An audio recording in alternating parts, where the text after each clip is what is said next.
nañu delloo làkk réew mi seen gëdd di leen jëfandikoo ci bépp jokkoo. Cheikh Anta Diop nee na làkku jàmbur su neexee di tàngalit kenn mënu koo màcc ba ci tàkkamtiku.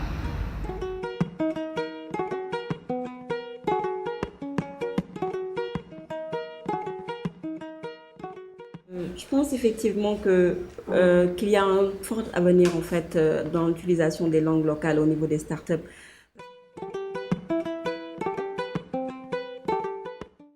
Baycedo, c'est une solution digitale, les TIC au service de l'agriculture. L'idée c'est quoi? Dans nos villages, vous constatez qu'il y a un exode rural massif. C'est dans ce sens qu'on s'est dit qu'il faut qu'on fasse quelque chose dans l'agriculture en utilisant les technologies de l'information et de la communication. D'où la solution Baycedo, qui met en relation les agriculteurs qui ont des terres et qui n'ont pas les moyens de les exploiter à des particuliers comme vous et moi qui veulent investir dans l'agriculture, mais qui n'ont pas de terre et qui n'ont pas le temps pour pouvoir gérer une exploitation agricole. Soreto est la première plateforme digitale de promotion et de vente en ligne en fait, des produits agricoles transformés par les femmes au Sénégal.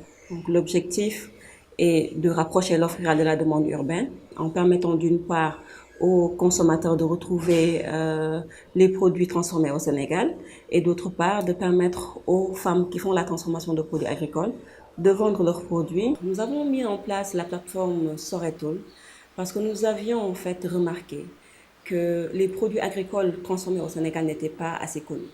Et pourtant, il y a des femmes qui sont au Sénégal, qui s'activent dans le secteur de la transformation de produits agricoles, mais qui n'ont aucune visibilité. La start-up Karangué évolue dans le domaine de la santé digitale, plus précisément dans le domaine de la santé maternelle et infantile. Donc l'objectif c'est de contribuer de manière significative à la réduction de la mortalité maternelle et infantile à travers le respect des rendez-vous vaccinaux pour les enfants, mais aussi des visites prénatales et postnatales pour les femmes enceintes et celles venant d'accoucher. Il suffit que vous ayez un téléphone portable, ça peut être un smartphone, ça peut être un téléphone bas de gamme. Vous composez le dièse 112 dièse. Vous avez un espace personnel de santé, vous avez un espace grand public. 48 heures avant, la veille et le jour J, la personne reçoit sur son téléphone portable des rappels via des SMS et des appels en langue locale en utilisant la voix des icônes du pays. Donc Nyokobok est une start-up qui est spécialisée dans le ravitaillement. C'est une application très simple. Donc le client qui est en France, aux États-Unis, en Chine ou bien n'importe où dans le monde, il se logue au www.nyokobok.com, il crée un compte et il choisit tous les produits dont il a besoin pour sa famille au Sénégal.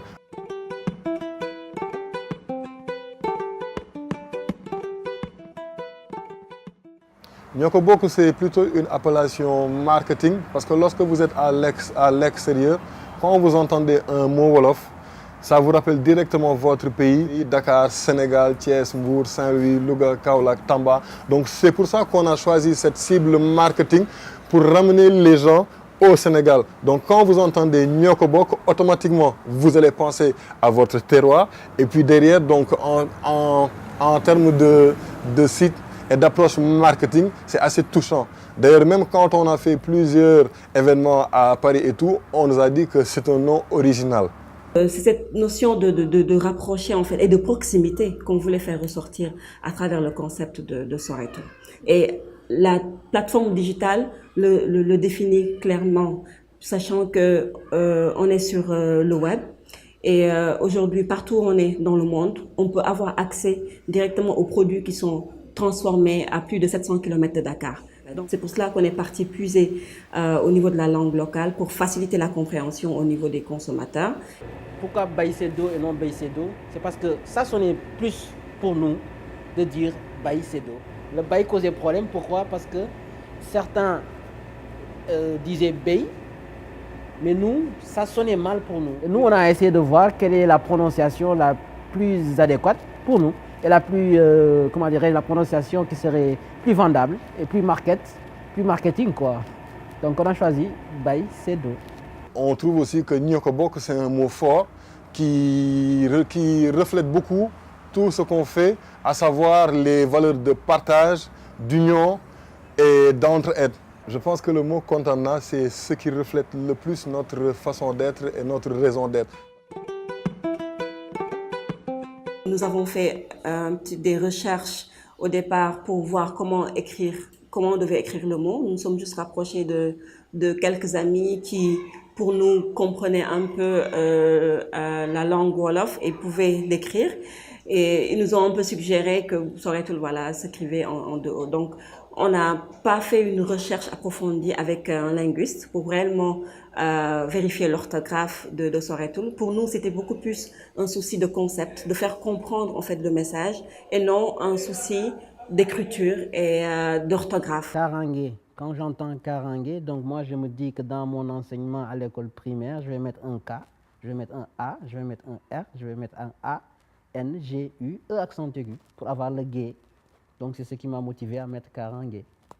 Sur ce point, on essaie toujours de voir en fonction un petit peu du son, comment on peut l'écrire avec nos lettres alphabet qu'on nous a appris ou qu'on nous a enseigné au niveau de l'école française.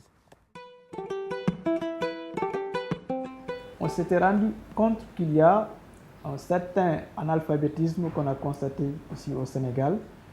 Wolof était conçu pour lutter contre l'analphabétisme, et l'élitisme de l'éducation, c'est une plateforme mobile qui peut servir aux facilitateurs, ceux qui s'activent dans l'alphabétisation, qui peut aussi être utile aux ONG, les enfants des émigrés, qui peut-être comprennent le Wolof, mais tout en n'ayant pas ce background lexical devant leur permettre de pouvoir communiquer véritablement en Wolof. Tous ces gens-là ont besoin d'être compris par les populations. Et chaque fois qu'ils se trouvent dans cette situation, ils utilisent les langues nationales. Ils veulent être compris. Mais ils ne sont pas alphabétisés, donc ils écrivent un peu à la française, un peu ce que j'appelle à la coloniale en mettant des KH, etc. Tout ça, c'est mal écrit, effectivement. Mais ça aussi, le problème, c'est qu'il doit y avoir un service de normalisation, mais le besoin est là. Et c'est un domaine que devrait saisir la direction de l'alphabétisation, parce qu'il y a là un besoin de formation.